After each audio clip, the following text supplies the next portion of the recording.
second factor of really hardwiring accountability to the goals that you set is resilience. And many people mistake resilience for persistence.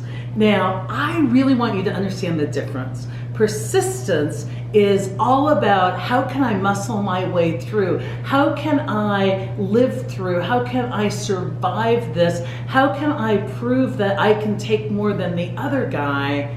And how can I last? What's my stamina? It all sounds hard. See, persistence is based on some great beliefs your ego likes to hold, which is, I've got to do it on my own. If it's gonna be, it's up to me. Persistence keeps us from realizing the amazing resources we have at our disposal. In fact, persistence is frustrated when other people seem to achieve things and make it look easy, because persistence ties in with the ego and our own religion of suffering. We love to suffer, and so persistence is all about who's the strongest. But that, folks, is how people succeeded in the past. I want to talk to you how people succeed going forward. It's called resilience. Resilience is all about asking for help, recognizing when your way's not working, and rather than going solo, it's about looking up and out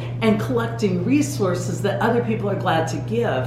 Whether it's crowdsourcing, whether it's benchmarking, whether it's just asking a cube mate if they have some ideas on how you could approach something differently. In fact, we did this great experiment that I used when I was teaching a college course.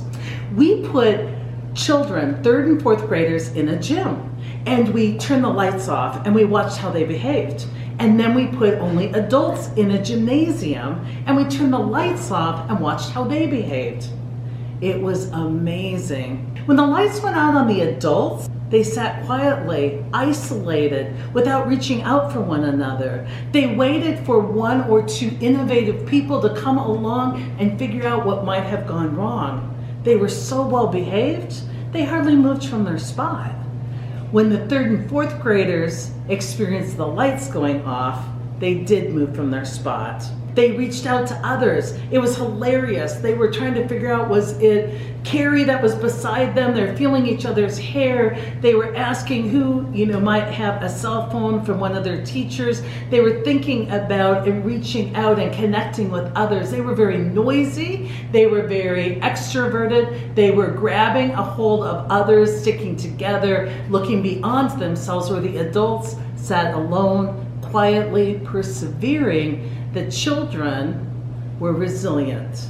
Now, when you hit a snag in your program or a goal that you've set for yourself, the path that you're taking, what I want you to do is avoid looking down and thinking more about how you can succeed on your own. I want you to look out and start crowdsourcing. Ask for help and find people that you have a positive relationship with that will give you great ideas on how you could. Take the focus away from why you can't to how you could. And it's a great exercise just to come up with a question, ask successful people how they got there, what's their one best tip, because here's what we know for sure: resilient people ask for help more often, and they have the highest number of positive relationships there to use when they need to crowdsource. So it's a big difference. Persistence will make sure you abandon your goal because even you aren't that strong. Resilience means that together we're genius, that you can rely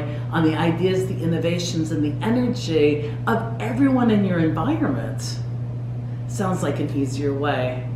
And I'll make you one promise: the ego hates easy, so be prepared.